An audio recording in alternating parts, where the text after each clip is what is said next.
Hi guys, welcome to Students to Mentors. My name is Ketan and the thumbnail says that don't be hopeful about CET 2020. Now, I'm going to explain you this कि मेरा कहने का मतलब क्या है.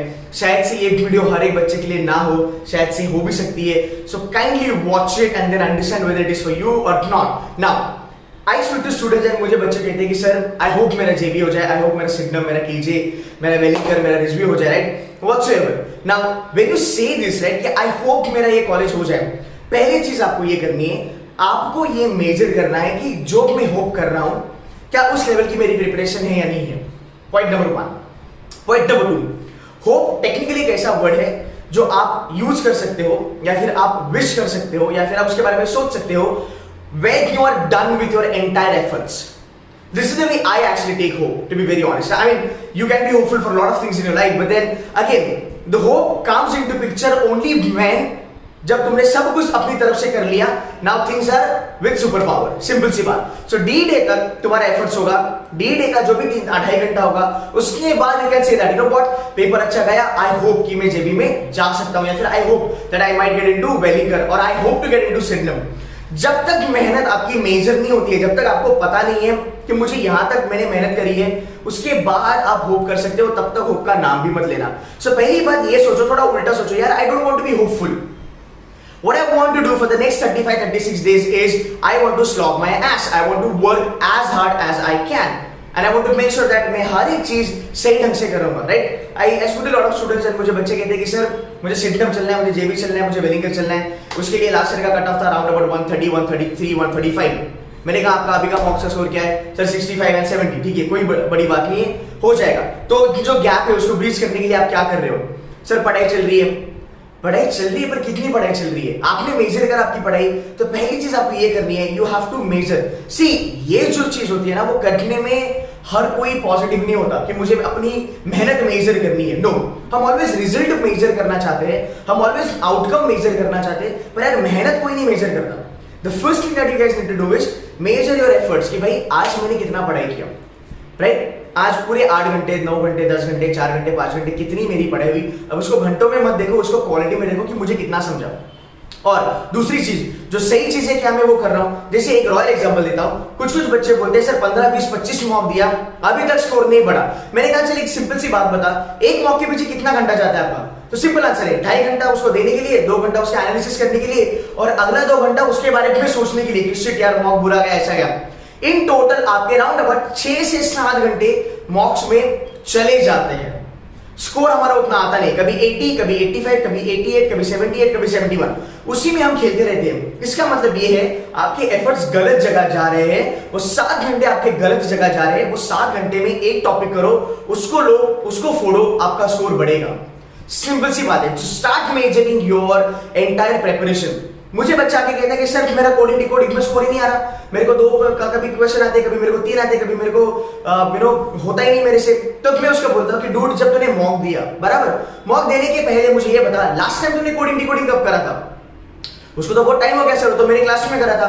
उसके 10 दिन के बाद तो मैंने मॉक लिया. तो मैंने उसको वही पूछा कि यार 10 दिन पहले तूने जो चीज करी थी, तुझे उसकी बेसिक अंडरस्टैंडिंग थी, उसके बाद तेरी ना उसके ऊपर प्रैक्टिस हुई ना, तूने उसको सॉल्व किया, तो तुम कैसे एक्सपेक्ट कर सकते हो कि तुमको एक्चुअली डी डे पे वो आएगा? आएगा का मतलब ये नहीं है कि वो नहीं आएगा, वो आएगा, no doubt about it, but वो 5 मिनट में आएगा, 10 मिनट में आएगा. How can you be very sure कि वो आप 2 मिनट में क्रैक करोगे? How can you be very sure कि आप उसको 2.5 मिनट में क्रैक करोगे? ये तभी होगा जब आप डेली बेसिस पे प्रैक्टिस करोगे. That is number 1. या फिर once and for all you take 100 questions coding decoding का, या 70 क्वेश्चंस कोडिंग डिकोडिंग का, 76 की बात कर रहा हूं, ले लो और फोड़ दो. लिख के देता, लिख के लो, write it down. You do 70 sets of coding decoding, or for that matter any goddamn chapter. You will call me and you will tell me sir, ये 70 sets करने के बाद, 80-90 sets करने के बाद, I don't see कि ऐसा एक भी सेट होगा जो मैं कर नहीं पाऊंगा. अब ये 2 चीजें, एक आप फोड़ दोगे, अगर डी डे पे अगर आया तो आप फोड़ दोगे, अगर वो नहीं भी आया तो इतना पता चलता है कि यार 70 सेट्स तो मैंने पहले करा था, फिर मान लो मैंने 30 मॉक दिया, तो 100 सेट्स मैंने कोडिंग डिकोडिंग के कर लिए. डी डे पे अगर आपको कोडिंग डिकोडिंग दिखा स्क्रीन पे, सबसे पहले ये चीज क्लिक होता है. सॉल्विंग तो बाद में आता है, बड़ी सॉल्विंग बाद में आएगा. पहला ये चीज है कि यार ये कभी लाइफ में देखा था या नहीं देखा था. नंबर 1, देखा था, मुझे आता है, मुझे क्रक्स पता है, इसको ऐसे करना है, क्वेश्चन उठाया, फोड़ दिया। दूसरी बात, यार इसको कभी नहीं देखा, इतने सेट करे, इस सेट को कभी नहीं देखा, लीव इट, मूव है। हम क्या करते हैं, हम सोचते हैं कोडिंग डिकोडिंग तो मेरा टॉपिक है, पर यार उस कोडिंग डिकोडिंग का जो क्वेश्चन है, that's a goddamn tough question. तो उसके ऊपर 5 मिनट देगा, 7 मिनट देगा, 10 मिनट देगा, और हमको कैसा होता है ना, एक लत लग जाती है कि यार कोडिंग डिकोडिंग नहीं, 5 मार्क से करेंगे, फिर उसमें 5 मिनट गया, 10 गया, फिर उसमें 12 मिनट भी गया ना, पता नहीं चलता। सो ये आपकी प्रिपरेशन होनी चाहिए। So I am not saying that you don't hope for it, you hope for it, but 2 चीजें हैं, you choose whichever you want to choose. Number 1, you prepare for Jamnalal Bajaj, or you prepare for Sydenham, or you prepare for Wellinger, whatever college that you want to prepare for, you prepare for that, right? If I were you, I'm not going to prepare for JB, I'm not going to prepare for Wellinger, I'm going to prepare for goddamn D-Day, as simple as that, as clear as AF. So D-Day के लिए I am preparing, I don't know what college I'm going to get into, पहले efforts डालो, मेहनत करो, D-Day पे जाओ, फोड़ो, बाद में बोलो कि I just hope कि मेरा निकल जाए, because I think cut off, expected cut off इतना है यार, मुझे लगता है मेरा होना चाहिए। Then you can hope. Just by hoping and not doing any action, by not taking efforts, it's not gonna work out. अगर आप इस कैटेगरी में हो कि सर मैं मेहनत तो कर रहा हूं पर रिजल्ट नहीं आ रहा, स्टॉप, टेक अ ब्रेक, एक दिन टाइम पास करो, ठीक है, take a break, just analyse क्या गलत कर रहा हूं, बिकॉज यार अगर मेहनत है तो रिजल्ट आना ही चाहिए, श्योर शॉट है। पर अगर नहीं हो रहा है, then you kind of jot down कि मेरा क्या प्रॉब्लम है। आप लिखो कितना इनपुट आउटपुट मैंने किया, कितने सेट मैंने सॉल्व करे, मैंने कितने पजल सॉल्व करे। बच्चा बोलता है कि सर जब मैं पजल देखता हूं, पजल देखने के बाद मैं जब स्टार्ट करता हूं, तब लगता है कि यार ये तो बड़ा डिफिकल्ट पजल है, ये तो होने से रहा।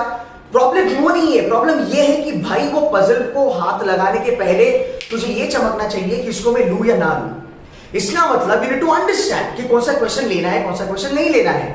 सो for that you need to do lot of sets. हमारे C2C मेंटर्स के लॉगिन आईडी, मतलब हमारा जो डैशबोर्ड है, उस डैशबोर्ड में we are giving you 100 sets of puzzles. 100 के 100 सेट्स आप मत सॉल्व करो, बस उसको देख लो, उसको समझ लो कि यार ये लेवल डिफिकल्ट क्यों बोला है। अब ये लेवल डिफिकल्ट इसलिए होता है, reason 1 2 3 4। The moment you see कि यार ये चैलेंजर लेवल का पजल है, चैलेंजर लेवल का पजल तुझे अगर D-Day पे दिखता है, हाथ मत लगाना, मूव है, टाइम मिला एंड में तो करो, नहीं तो तुक्का मार के छोड़ दो, वैसे भी 30 मार्क आपके तुक्के में है ही है, that's no big deal. But it's not about solving question. हाँ, वैसे सॉल्व करने हैं, but you also need to be familiar with question. अगला 35-36 दिन जो भी आपके पास है, work on solving question, but at the same time work on getting familiar with the question. Familiarity आ गई, you're sorted. So number 1, measure your efforts. Put an Excel spreadsheet. Put everything into that Excel spreadsheet. ठीक है, इतना घंटा आज पढ़ाई किया, आज मैंने ये टॉपिक किया। दूसरी बात, सर एक दिन में एक टॉपिक करना है कि बहुत सारे करना है, जो तुमको सही लगे वो तुम करो। अगर आपकी प्रिपरेशन बहुत अच्छी है, if you have done everything, then 2 घंटा वर्बल, 2 घंटा विजुअल, टक टक टक ये करो। इफ नॉट, स्कोर इंप्रूव करना है, पर्टिकुलर टॉपिक को इंप्रूव करना है, वो टॉपिक को लो, दिन बैठो, 3-4 घंटा बैठो, उसको फोड़ो। Trust me, result guaranteed, my promise you. Coding decoding लो, 100 सेट लो, बैठो 8 घंटा, फोड़ो। At the end of the day इतना कोडिंग डिकोडिंग की अक्ल आ जाएगी कि खुद कोडिंग डिकोडिंग सिखा सकते हो किसी को। And I am not kidding, do that, I have done that. So this is something I am telling you which is a real fact. But again, focus more on your efforts next 35-36 days.